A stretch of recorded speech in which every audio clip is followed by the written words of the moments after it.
Ladies and gentlemen, welcome back to another episode of the 505 Podcast.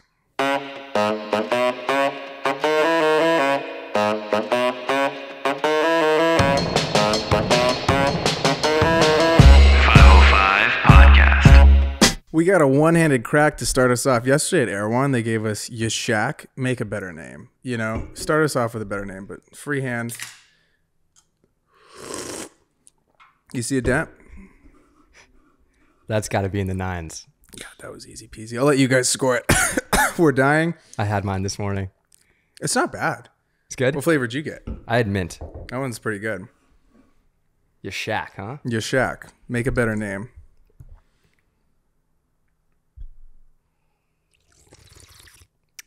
What do you think? You know why I like it? Huh? Because there's flavor, but it's subtle. That's why I like the yerba one. I'm really happy you're back, dude. Feels good to be back. What is going on? You've been what, like you've been a couple gone months? for like forever. I know, it feels like it. You're a lot more tan. Yeah? Yeah, you're definitely more tan. You got like four shades tanner. Let's go. And I still feel like I need to be tanner. Tell me, how was your trip? What was the most fun thing that you did? First of all, most fun thing. I think the most fun thing I did was we went to this club called Savaya, and it was probably the coolest nightclub I've ever been to. It's like on a cliff. There's a infinity pool. It used to be an Omnia, but then they got taken over by like other management. Okay. And Alok was DJing. He's, I believe, a Brazilian DJ. Had no idea who he was. Has like 30 million followers on Instagram. Big deal. 30. Was throwing down, and we were having a blast. Bali is sick. You like the Blue Water Land? I do like the Blue Water Land. I will say though, the trip was great. The guys that I went with, it was basically a 2-week surfing trip. And what I've come to realize is that it's not really how I'm trying to travel. You need some camera peeps? Yeah. Like I was telling you, I go, I'm not a surfer. I'm a guy who knows how to surf and enjoys surfing from time to time. But the way I really enjoy traveling is going out with my camera and taking photos and exploring. And like the way they wanted to do the trip was, hey, we're going to stay in Uluwatu for 2 weeks and surf morning and evening. And like, it was just a little bit much for me. I didn't do every surf session with them. I would have loved to explore more. I didn't even get to go to, what is it? Nusa Penida? Nusa Penida, yeah, the little island. Didn't even get to go to that. I wanted to go to like the custom ring guys. We're going to go back. Yeah. We need to go back and do it properly. Yeah. I was also sleeping on a cot because I was like the last to book. They booked a 4-bedroom villa. Oh my God. And I was the 5th person. It's kind of... You're not a cot guy. Dude, I'm not a cot guy. And I'm also like, I struggle with jet lag so much. And literally the first night we get there, we get to the Airbnb at like 1 a.m. They're like, all right, we're waking up at 6 a.m. to go surfing. I'm like, dude, can we like get like a full 8 to 10 hours of sleep? And like... And then run the trip. Exactly.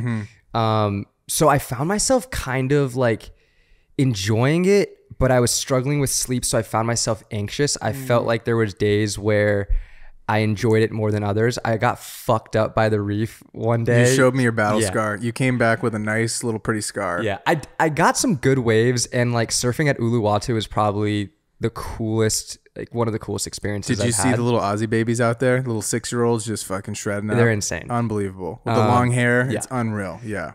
And I don't know if I should say this, but I will. We tripped pretty hard on mushrooms. And like, it was the first time I had done like a proper trip, and it was crazy. What'd you see? Some fun stuff? It's not like you don't hallucinate. It was just a euphoric feeling? Super euphoric, and everything's like way more vibrant, and like stuff is kind of moving, and you see patterns. Did you take any pictures? No, I left my phone and my camera, technology. And it was really funny. We went out into the ocean. We were swimming, and Sam found this like super smooth rock in the middle. We love rocks over here. Yeah, we love rocks. And it was just like 5 of us standing like all together in this rock. And we were like, dude, people on the beach are probably looking at these 5 guys in the middle of the ocean, just like all standing together. Like, what are they doing? But it was really, really cool experience. I just felt like I was in a video game, and I like spawned to like a different world. I was like, what the fuck's going on? All the trees. Really, really cool. All kinds of shit. I do want to do it again. I'd love to do it with you. Wow. Well, you made it back. Yeah. We're not promoting drug use, but it's natural. So all good. I'm just happy you're back on the show. And we switched you out with the other guy. We let him go. He's gone now. He's off the show. Yeah, he was just not. He wasn't cutting it. Chase, we miss you. We're holding down the fort. Yeah. Dude, so I tried to, while you were gone, I impulsively just bought $1,000 of golf clubs. Yeah, I like saw 2 that. days ago, right? So going to Roger Dunn, and it's like Dick's Sporting Goods. Place is just massive here in Santa Monica. So I walk in, and the guy's like, "What driver do you want?" I go, "That's why I'm here." So I don't know anything. So he gets me like 9 clubs. There's a grandma to my left and this dude to my right. So he gets me all set up and he walks away. So he goes, "Just warm up a little bit and I'll come back, check out your swing." And I'm thinking, dude, I need you here like the whole time. I need you to hold my hand through this hold my process. hand, give me the club, like get me all set up. So I go and I swing, practice swing, then I go up and I hit the damn ball. And it skirts to the left, like on the other side of the barrier to the chick side. And so she's over, and I'm not saying shit, dude. I'm wearing my sunglasses in the store, and I'm like, "Hope, yep, put another ball on," and then I hit it, and then it goes to the homie side on the right, and I'm like, "Okay, well, fuck that club. Give me another club." So then I go through all 8 or 9 clubs.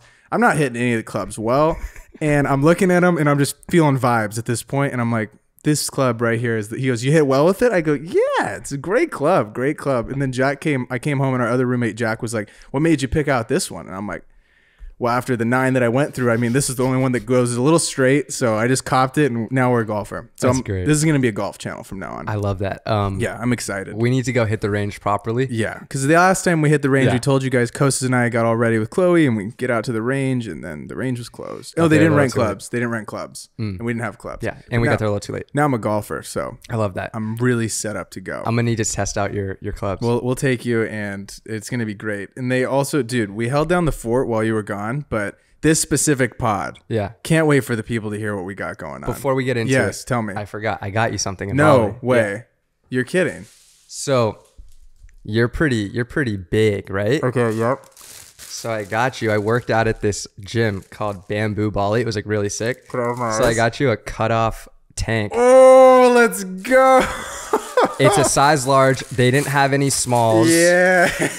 I don't know if you're big enough to fit it, This is sick. but I got you a little cutoff. Dude, I'm taking this on the road trip. I'm going to Yeah. throw this in the top of the bag. Yeah. So I can go get huge. It's pretty Dude, soft too, I You're a think. good guy. I got you, baby. Thanks, man. Um, You got us so many nice gifts. You're the best. Yeah, and then another thing about Bali is the food is like some of the best food.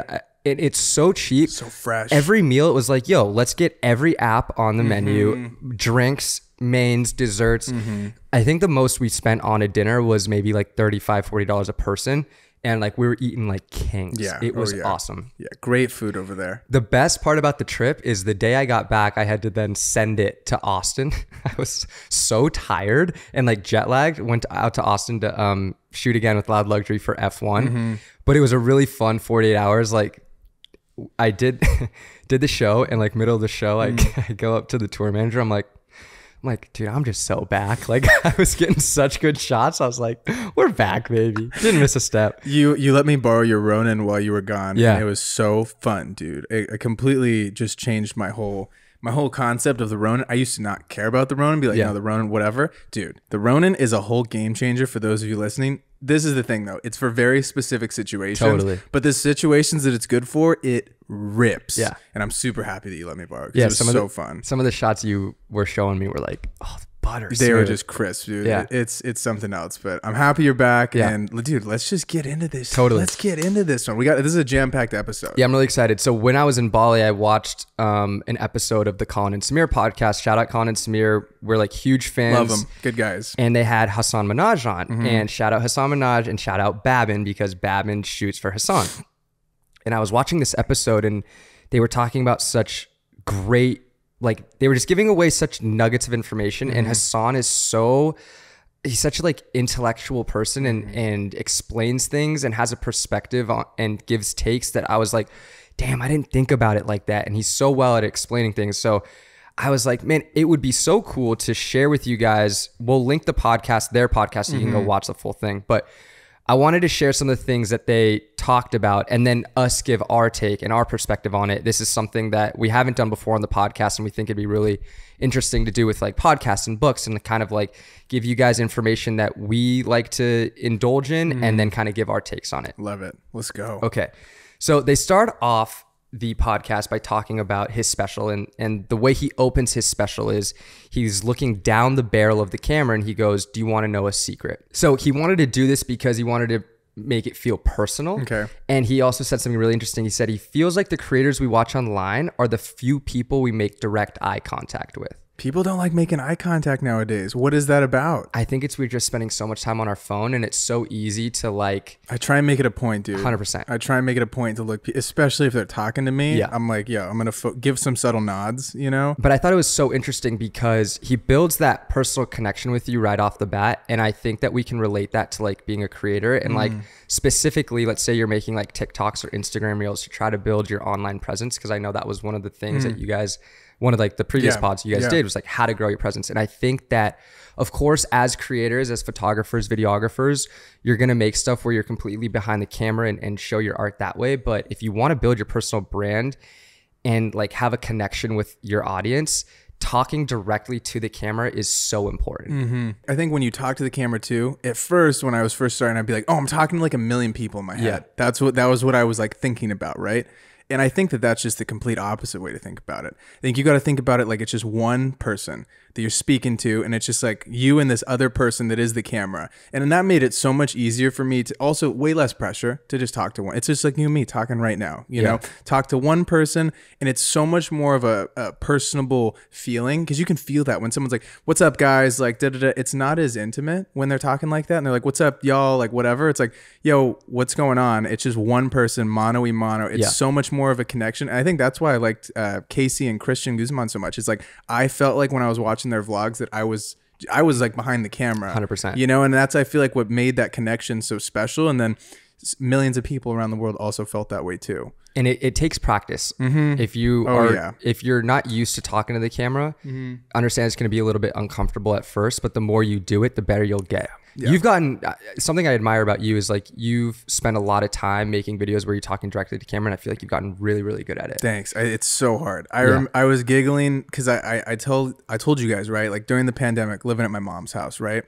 and I didn't have a set. My room is literally my high school room. Yeah, it had baseball shit. You've seen it, dude. It has baseball stuff. It has my wrestling medals. It's literally a high school. It looks like a Pottery Barn kids room, right? Yeah. So in my head, I remember during the pandemic, everybody's posting like content. They're telling you to like post on social. I'm like, dude, I'm not going to do it in my mom's room, like my baby room from high school, you know? So I was like, fuck it. I'm going to do it in the bathroom. Okay. And it was so echoey. It was shitty. And I remember being so frustrated with like, you know, I should be like making this stuff in a studio. Like I'm really good at making videos. Like I work for huge clients or whatever. And I'm like, yo, like this is my reality. I'm at my mom's house. And if I want to start making stuff and like talking to people and like preaching whatever message it is, I need to do it now and take a piece of my own advice. And like, I tell everybody that don't wait till later, like do it now. Well, I wasn't taking my own advice. And then I just sacked up and started making my mom's bathroom. And now I feel like you flash forward and now we're at this incredible spot in Los Angeles. And like, I have you as a roommate. I have Jack as a roommate. I had Chase as a roommate. It's like,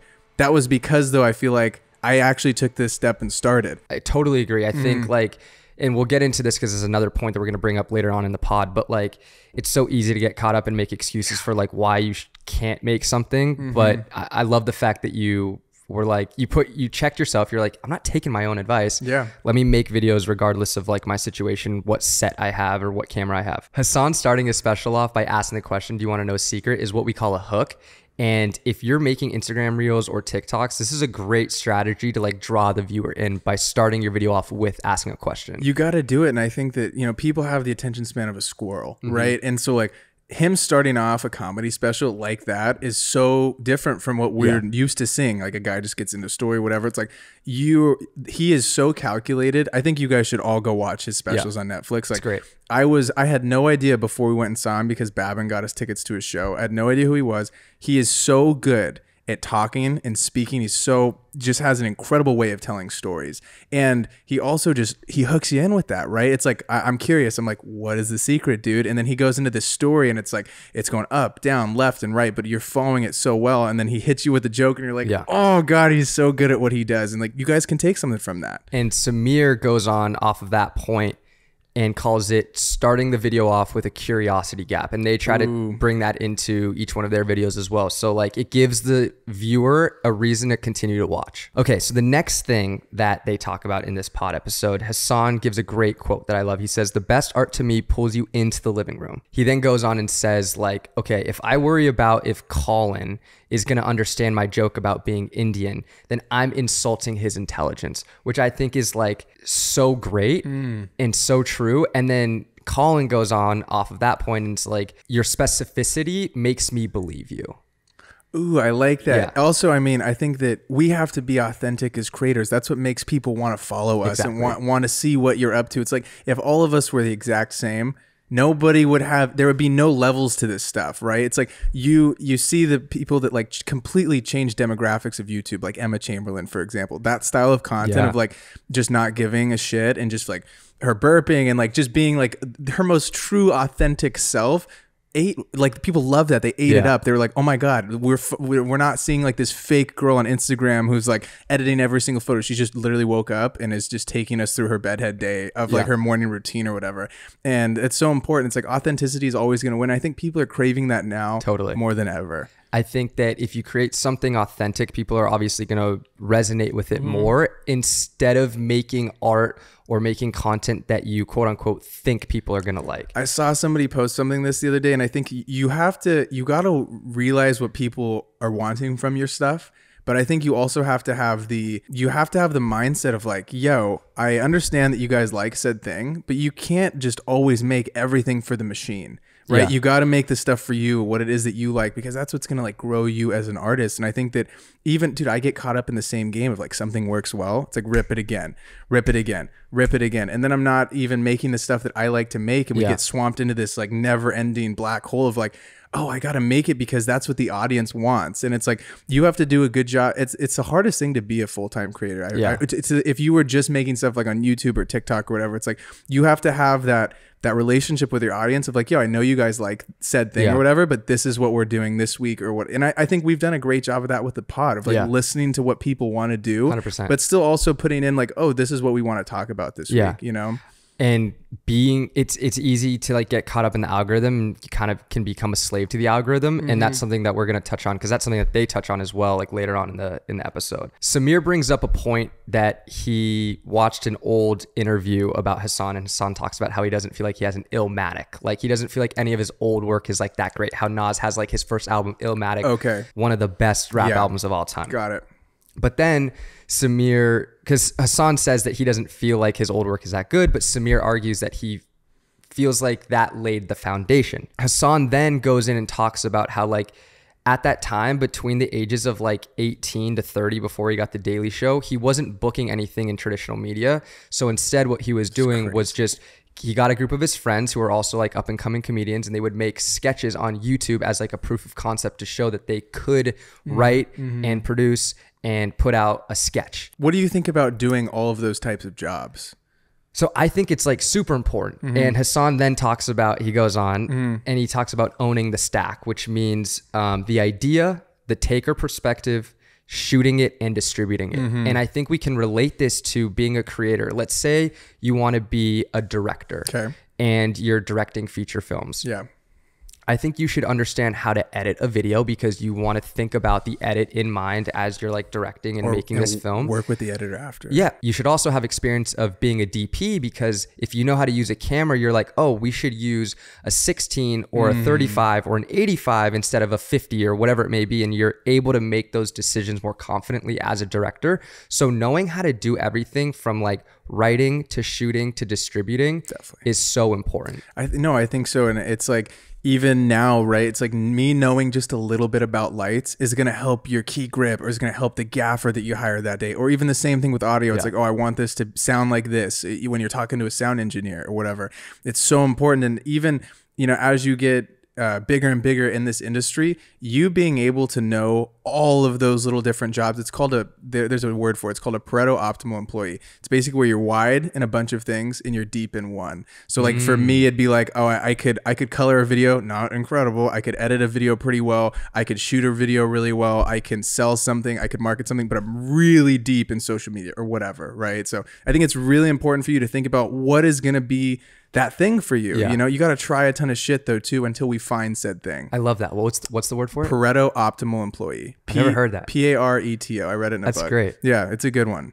That's amazing. Okay, so then also going off of like Hassan making stuff with his friends, I think is such a great point, because you can do the same thing. Like, you look at Hassan Minhaj right now, right? You're like, he was on the Daily Show. Yeah. He's 37. He's this very famous, Success. so successful. Big, yeah. But there was a time where he wasn't getting booked for anything. And there's probably some of you guys are listening like, I'm not getting that much work, right? And we tell you guys on this pod, like, don't wait for the opportunity to arise. You look at Hassan, he's the perfect example of it. Like, he was literally making YouTube skits and putting them out. Like, what's stopping you from going to make a commercial, even though you're not hired from it? A beverage like Yerba Mate, you're like, oh, I got this product at Whole Foods. Like, let me go make a commercial about it. And then, you know, you make not just one, a couple of them, and put your work out there. And like, that's how you get work in the future, by showing proof of concept that you can do something. You're so right. And I think that too many people don't do this. And dude, I'm a sucker for this too, of like sitting around bitching and moaning about an opportunity not coming to me, or I see a person get a great opportunity and I'm like, why did they get said opportunity? Yeah. Instead of sacking up and being like, what can I do to create it for myself? Totally. You know, how can I make my own luck? I don't think we're doing that enough, and we're waiting for those opportunities to come to us instead of being like, okay, if I haven't hit anybody up, well, if I hit up 50 people, that is a huge step forward, not in the same place. Because I think you got that Casey Neistat video that's like 8 seconds long of what life is about. If you stay stagnant, you go backwards. And if you keep going, that's all you can do. That's all you can do. You can either go forward and try and do things that are going to make you closer to said goals, or you can stay stagnant and you'll go back. And you'll watch as people start leapfrogging over you because they're putting in that work, you know? Yeah, and it just allows you to practice more. So next, Hassan talks about this phrase that he was told one time. It says, don't forget the power of the PDF. And by that, he means it doesn't matter like what you're shooting the special on, or all the like intricate details that go around it. If the idea is shit, if the jokes on paper aren't hitting, if they're not good, if the idea isn't good, none of it matters. And I think we can relate that to being a creator. Like, we're all so caught up in like the newest camera, what gear we have, all these excuses for why we can't create something, instead of focusing on like, is the idea, is what I'm trying to say good, and is the story in which I'm telling good and going to resonate with people? Yeah, I remember in college, like, I would make stuff and I had the same exact thing. I'd be like, this isn't of the quality of the guys at USC or South Carolina. Like, oh, it's just because of my camera. Yeah. And it wasn't just because of the camera. It was because I wasn't a great filmmaker yet. I wasn't a great editor yet. And so instead of going and like actually looking at my work and being like, how can I get better? I was just simply being like, no, they're just writing it off, you know? Yeah. And I just prolonged me getting better at a faster rate, because I was like, no, it's like, it's all these other factors or whatever. Instead of being like, let's work on the idea, let's work on the story, because the story is everything. Like, you can also think about this too. Like, when you go see a video that's shot in like Super 8 or that shitty whatever, like a shittier quality of video, but the story's there, and it hits so hard, and you're like, oh, I should go make a VHS. It wasn't the VHS. It was the story that made you just want to watch it and like was engaging. That was just an aspect of the video. I think Casey is like the best example of it. Yes, dude. He never had like the most cinematic shots. Most of his shots were like canted angles. Have you seen his tweet? Do you know which tweet I'm talking about? Where he says, he's like, he was sending it to someone that was going to work for him. He's like, I don't believe in color grading. I don't believe in color correction. I don't believe in fancy effects. I don't even believe in any sort of fancy title. I want it to be Helvetica, not because I like Helvetica, but because he's like, it's the simplest form of text and it will get the point across. And he's like, when you strip all the fancy bullshit of video and you just put a raw, hard cut video with a song under it or whatever, and you're just telling the story, he's like, that is creativity right there. It's not all this other random shit. And dude, that goes back to the people that don't have the A7S III, don't have the Canon C7, don't have access to $20,000 worth of gear. It's like, it never was about the gear. Yeah. It was just about what you were doing to tell said story. Literally the fanciest edit I think Casey ever makes in one of his videos is like a whip pan. Yeah, I know. And he's like one of the most successful creators of all time. So, and that just shows, right? It's about the idea. It's not about whatever thing we use to help us make the idea happen. Exactly. You know? So then Hassan continues to explain about like these sketches that he was making, and he was talking about one sketch in particular, Indian Spider-Man is like an idea that he had. It was like, if Spider-Man was Indian. Like he wouldn't even get out of the house because of like his parents. Okay. It's really funny. He said that he had $1,000 in his bank account when making this sketch, and he spent $300 of his own money to make it. And when you only have $1,000 to your name, $300 is a lot of money. That's a ton of money. And then he goes on and explains that the set alone to produce the special was $1.6 million, which is a shitload of money. Ton of money to fork over. And who knows how much Hasan Minhaj is worth? You know what I'm saying? Yeah. But like, regardless, $1.6 million is a significant investment. But he said he believed in his show so much that to him it was worth it. And I think relating that to like what we do, you know, if there's a piece of spec work that you want to make, or just as an artist, you're like, I need to make this said piece. Don't be afraid to invest in yourself, because the pieces that are like mean the most to you, I think you're gonna see the return. Think of a guy like Danny Gervitz, right? He's a great YouTuber. You guys should go check out his stuff. But I remember during the past like year, whatever, he made a bunch of great commercials that were unpaid. And he even said, he's like, these are just spec pieces. Well, now the dude's directing a damn feature film. He had proof of concept. He's like, this is what I can do. And this is with one person, no colorist, no gaffer, just literally him, a friend helping him out with a reflector, whatever, and a piece of talent. Yeah. And that just shows you, right? Like what, if you go out and you make the work that you want to get paid to make, and you put your whole heart, your whole soul into it, you invest into yourself. The dude is making a feature film with Matty Hapuya right now. Really? Good for him, dude. It's insane. It's so cool to see him eating. And it's like that. I just giggle like thinking about the YouTube videos that he was making that were spec pieces that were just ridiculous. They were so good. And now he's making a feature film because he wanted to do that, right? He's like, okay, well, what are the steps if I want to make a feature film? I need to make work that is of the caliber of like what it is that I want to create, so I can show these people, show an investor or whatever. And now he's doing it. So sick. I also think what's smart about what he did was like, okay, you make the spec piece, right? But then you make a behind the scenes YouTube video about it. So it's like, okay, you have your spec piece that can live on your website. Yeah. Then you also have a piece that you can make for social media, your YouTube, to build your personal brand, to show your audience that follows you on social. They can see what you make, and then they can also see the behind the scenes, and you have a piece of content for that. So, you know, invest in yourself like Hasan did. Even you could, let's say you get hired to film something, and let's say you're getting paid like $1,000 to make this video. Hey, maybe it's worth it to spend $250 to $500 to hire a kid to shoot you BTS. Then you can turn that footage of you shooting said piece and say, okay, now I can make this into like 10 TikToks of like, look at, I did this. Spot versus shot. Exactly. Whatever, yeah. Maybe don't think about investment in yourself as just, you know, renting a specific piece of camera gear, but like maybe invest in like a kid to shoot you, to like have footage showing that you're doing that, and then you can turn that into social media content later. Yeah. And I also get wrapped up in this thing of I don't have enough time. And after listening to that show, right, Hasan didn't even get his first big breakthrough moment until he was 30 years old. Yeah. We're still far away from 5 years from now, and you, what is it, 1 year from now? What, I'm just messing with you. I'm 27. I'm not quite yet 30. We got a minute to where we're at 30, and I think that Feels like it's tomorrow. You see like guys like Gary Vee, who didn't start until he was deeper into his 30s. Yeah. A guy like Hasan, who I think is hilarious, has it all going on, has a family, he's got the wife, he's got the kids, he's got a great special on Netflix. It's like this dude didn't even start getting really recognized for how talented he was until he was 30 years old. Like, come on, that's crazy. And we're over here like, you got 18, 16-year-olds, 20-year-olds, 25-year-olds are like, fuck, I need to get my life figured out. I need to have it all figured out tomorrow. And it's like, take a breath. Yeah. What can we do today to try and get us one step closer till tomorrow? That's all we can control. Yeah. You know? So going off of that, when he got the Daily Show, finally, he says that he signed a 3-month contract. Okay. Right. But then he's like, yo, my first segment, he goes like, I got to bring the fire. Like, this is my 8-mile moment. Like, I got to hit the ball out of the park because like my livelihood is on the line. He talked about how he proposed to his wife when he was 29 and how, you know, his parents were always like stressed about money. And he was like, that was a big insecurity of mine. I didn't want to have those like financial talks with my wife. I wanted to be good. And then I finally get the Daily Show. It's a huge opportunity, but like, I'm not locked in. I have a 3-month contract. Like, my life depends on this.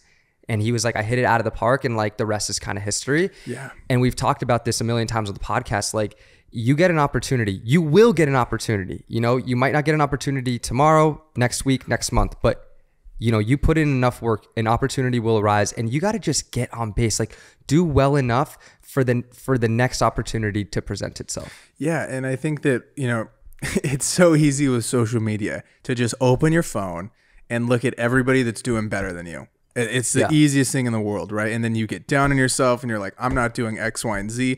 And we really have to put on those blinders. We got to put on like those blinders and be like, how is it again that you can just get one little step forward? Because that's all we can control. We can't control who's doing great, who's getting all these other jobs. It's like, how can I try and make the work that I want to get paid to make? Or how can I, you know, land my next client, or whatever that's going to look like for you. It's just one little baby step. And if we just sit around and hang out, we're never gonna, everything's just gonna keep passing us by. Comparison really is the thief of joy. And like, it's so easy to look at someone and be like, man, they're succeeding so much. But like, I mean, I guess Hassan specifically, like you can look at him, he's 37. How I'm 27, like 10 years from now. Yeah, like think about how much I can accomplish in the next 10 years. Like it's not fair for me to compare myself to Hassan Minhaj, specifically because he's just in a different line of work. But still, I mean, it's not fair for me to, or anyone to say like, oh, he's an overnight success, whatever it may be. Like the dude put in the work, but we didn't see the work that he put in, because you'd never see it until like the person finally blows up. They're like, oh, he's an overnight success. Exactly. Hassan then goes on and he says, like, they talk about producing content, like artistry versus producing for the algorithm. And he says a really interesting quote. He said, the problem with producing just for the algorithm is now you're producing at times for the most extreme individuals. And then he goes on and explains that like his live performances, because Colin and Samir were asking him about like making the special or making content online versus, or like the Daily Show, whatever it may be, versus like doing stand-up in person. And he was like, there's a bell curve. Like the algorithm serves for like the people on both sides of the algorithm, like the most extreme people, but going and performing live, it allows me to see the people in the middle of the bell curve and how they react. They really love his stuff. Yeah. And they just like talk about creating for the algorithm versus like being a true artist and creating just like for yourself and feeling like you have something that you need to get out. And he explains it, artistry versus algorithm. He goes, an artist is someone who has an idea that they feel that they need to get out. And then he also says, by chasing the algorithm, you may start serving that rather than your own truth and honesty. Dude, I feel that so hard, because when I go in ruts on TikTok and I don't know what to make, I will just rip trends. And I just know, dude, there's no engagement on them, because it doesn't matter if you have for all of you, you know, if you have 100,000 people that follow you, but you have 100 likes on the photos, it doesn't matter. You're not, I'll even tell this. This is an interesting story. In college, sophomore year, I bought likes on Instagram. Oh. I bought like 300 likes at the start of every photo. Okay. So right when it would post the photo, it'd get 300 Russian bots that would like this goddamn post. It would shoot it off into more people because it was getting engagement like instantaneously. Yeah. Well, it didn't do me any good, because it doesn't matter if I have 1,000 likes on these photos. It doesn't matter. Nobody gives a shit, right? If 300 of them are fake, it really doesn't matter. Same thing with followers. People that buy, I never have bought followers, but people that buy followers, it's the same exact thing. If you have 50,000, you bought 25,000 of them. People can see that with the engagement. It's not something that you want to do. And I remember like in my head, I like rushed that process, and it wasn't until Gary Vee came around talking shit about people that buy likes and buy followers. And I was thinking about it. I was like, wow, this was a huge waste of money. It didn't do me any good. And now I feel like I'm backtracking, because when I stopped doing that for the 3 or 4 months that I did it, my likes plummeted. Instagram was like, oh, his stuff's shit now. I remember I had to fight to get like 100 views on a story. And that's just crazy to me that I took thinking in my head that I was putting forward, I was just taking all of these steps back by trying to cheat the system, by trying to get there faster than what I was intended to do. Yeah. You know, and now I take huge pride in knowing the people that watch our stuff, knowing the people that listen to our stuff, engaging with that audience. And like, we now have a community that specifically listens to this pod that we know. Yeah. We know the people that are listening to it. And it's like, it might have anywhere from, 500 to 1,200 people that listen to an episode, right? Yeah. But that 1,200, those people are squad. Yeah. It's not a bunch of random ass people that are just like, I would like to think that if I met a and I've met pod listeners, like we talk and we know each other, we're having good conversations. Like that is so cool. And that's because we've curated this awesome space of like inclusivity and like creation. We're talking about all this cool stuff. It's just really awesome to see. Yeah. And the messages we get about the pod specifically, like, you know, we're not making money from the pod quite yet. Yeah. And maybe we're not getting like 1 million downloads an episode, but you see those messages from people and you're like, all right, we're doing something right. Like we got to keep going with it. Yeah, exactly. And it's like you guys sending us those messages. You have no idea how happy. Like I literally today I woke up. I was like, Costas, pod message, baby, let's go. And I read it out loud in our apartment, and it made us so happy. Started off the day well. So we really appreciate you guys, and we know that you guys got our backs because we got yours. I'd also say, like, you know, it's easier said than done, but try not to get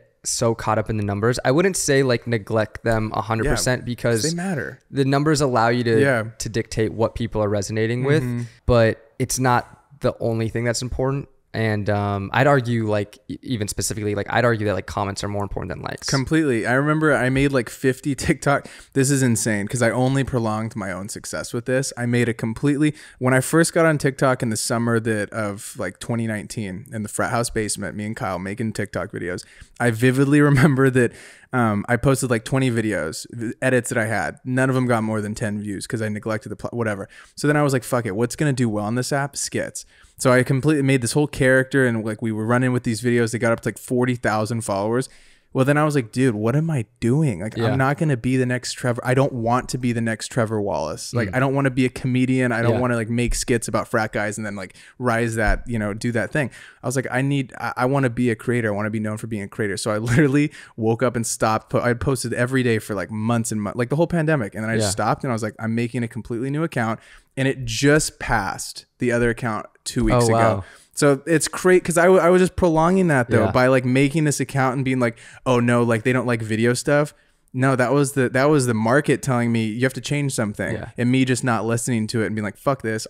This is good stuff. This is good stuff. Yeah. And I just prolonged my own success. That's really interesting. Yeah, it is crazy. Samir then goes off of Hassan's point, and he talks about how they say, or they call it, the artist versus distributor. Okay. And he goes on and says, to do this job as an online creator, you have to be somewhere in the middle. You have to have something you authentically want to say, but you have to also think about performance and how it's going to work. And Hassan goes off of that point as well. And he's like, I have to humble myself. I'm very lucky to have gotten to a point where I'm financially okay.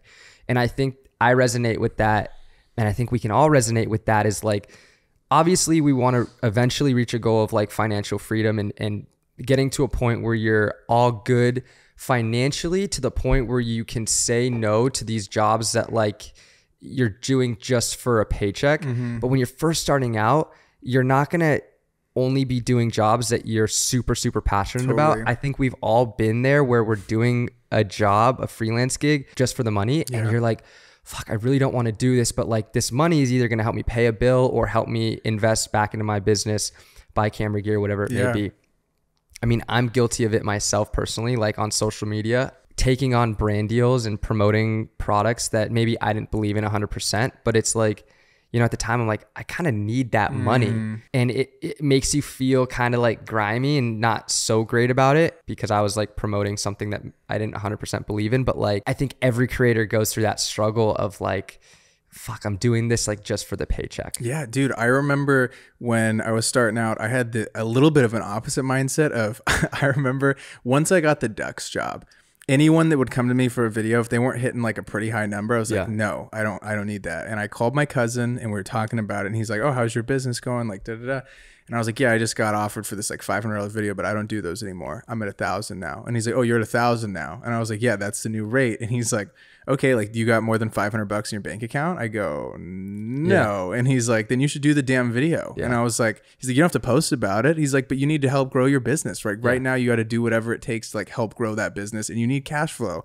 And I was like, shit, this guy's right. Like, I don't have to publicize this, but I did need to just sack up and do some of those jobs that I didn't really want to do. And that I didn't have to publicize to help me grow the business. And that allowed me to invest in all the camera gear and just keep on going with all this stuff. 100%. And Hassan talks about how he took like a Samsung Galaxy commercial and he talks about how he used that bag to fund the special.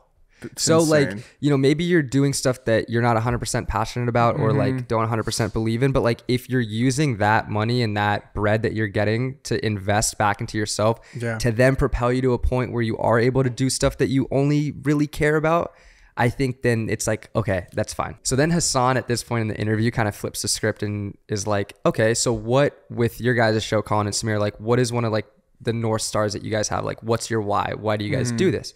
And Colin talks about, he says, it's about talking to people and seeing how they did it. So now that there's another roadmap to draw inspiration from, which I think is like super interesting. And I think we can relate that to what we do, or really what anyone does. Like if you're inspired by someone who's in the same field as you and you kind of study their story or study their work, you can draw from what they do and get inspired by them and like start incorporating it into your own work. But like you have to be careful as to like not copy. Totally. And I think you can use those the trials of somebody else and say, oh, okay, he did this and that worked. Let me take one of those things that worked and go find another guy that I liked that crushed it in this thing, and I take one little thing from him, and now I have all these different W's from these people that I've studied and looked at their stuff. Like that's how I learned how to edit. I reverse engineered the whole thing. I didn't learn from like Premiere specific from YouTube tutorials. I learned from downloading other people's work and like timing on my phone their cuts and being like, okay, well this guy does it in 1.8 seconds. So why am I more captivated by this and not the 5-second guy? Or whatever, you know, you can do that with all these different things. You can reverse engineer how you're going about whatever field it is that you're in currently right now. And you don't have to reinvent the wheel. No, not at all. And for example, like, okay, a creator that I think we all love and are inspired by is Sam Kolder. Like he was the forefront of like travel films on YouTube back in like 2016. And the thing is, there were so many videos that came about when he started gaining notoriety and popularity of people basically just like ripping his style off. But the thing is, like, you're not going to do Sam Kolder better than Sam Kolder does Sam Kolder. It's a compliment. Exactly. Yeah. But what you can do is like watch a Sam Kolder film or video and say, oh, I really like this one thing that he did, and incorporate it into your video. But, you know, it's okay to take one or two things from, you know, different individuals. But as soon as you start taking like more than one or two things, you draw the line of like copying someone's style, and that's when you're then not authentic to yourself. 100%. At the end of the interview, they are giving advice to upcoming creators, and Hassan has a very specific piece of advice, which is keep your burn rate low. And then he talks about how like his, you know, he leases his car, he didn't buy it, and he doesn't drive anything too fancy, whatever it may be. And I think that's so important. The worst thing you can do when you start making more money is to like treat yourself as if you're making more money. If you start making more money, still treat yourself like you're making what you used to make, and don't increase your expenses, because you don't know, you know, how long that said contract's going to last. Or like if you have a client, like it's not forever. You may have months where you make more than other months. So especially in a line of work where as freelancers, you don't really know where your next check is going to come from. It's so important to like live within your means. 100%. And I mean, I realized that when we moved out here, it is so expensive to live in Los Angeles. And it's like, you see all these people on social media, like, dude, some people out here are getting their parents to pay for their rent. So you got to just like, you got to worry about your lane, stay in your lane, do what it is that you can control. And dude, like you said, like we got to create depth with the audience that we're trying to build. We don't care about, if you get 1 million views on something, who cares? That's awesome. Like, congratulations. But like, if you don't follow it up the next few days, it's over. It died. Like that hype died, you know? So it's so important to be thinking about like, what's going to help you specifically continue on to the right path, continue on to the right trajectory that you're going for. Yeah, totally. That's something that was like Samir's piece of advice. Oh, no way. Yeah. Just like creating depth versus width. And he goes on and says, he's like, the creators who will succeed in the future will create depth. And width is the number of views and followers, and depth is your connection with each one of those viewers. And so I think what we would like to leave you with to finish it is to give you guys kind of like maybe how to build depth with the audience. And I think there's 3 key things that you can do to build depth with your audience. And the first one is to provide as much value as you can to your audience without expectations. Yeah, and that's one of the hardest thing to do, that second part, without expectation. Gary Vee, jab, jab, jab. Right hook. He's not like asking you to buy something from him on the first time that, you know, whatever. He's not trying to sell you a book right off the bat. He's like, if you like it, go buy a book, whatever, you know? The second is stay true to yourself. And I think it's so easy to see something that's working for another creator on TikTok or Instagram, whatever it may be, and be tempted to do that exact thing because you're like, oh, if it works for that person, it can work for me. But if that's not true and authentic to yourself, it's not going to work for you. And last on the list, I think you got to find out what it is that you really are passionate about. And how it is that you're going to find that is by trying a bunch of different things. It's Totally. like our buddy, you know, we have so many friends on here that talk about how they're doing super, super well, really well. They're crushing it, but they still feel like a little bit lost. And it's like, okay, maybe they're not as passionate about said thing anymore. And they've all gave us the same advice. It's like, I have to try new things. I got to go find out what it is that I want to put my time and my energy into. And we got to audit that about ourselves. We got to think about that and go into that. Dude, I'm so happy you're back. Me too. Thanks for hopping on the pod, baby. My pleasure. Ladies and gentlemen, make sure to hit that subscribe button, send the pod to a friend, drop a comment down below, and we'll see you guys all next week. Peace. Bye.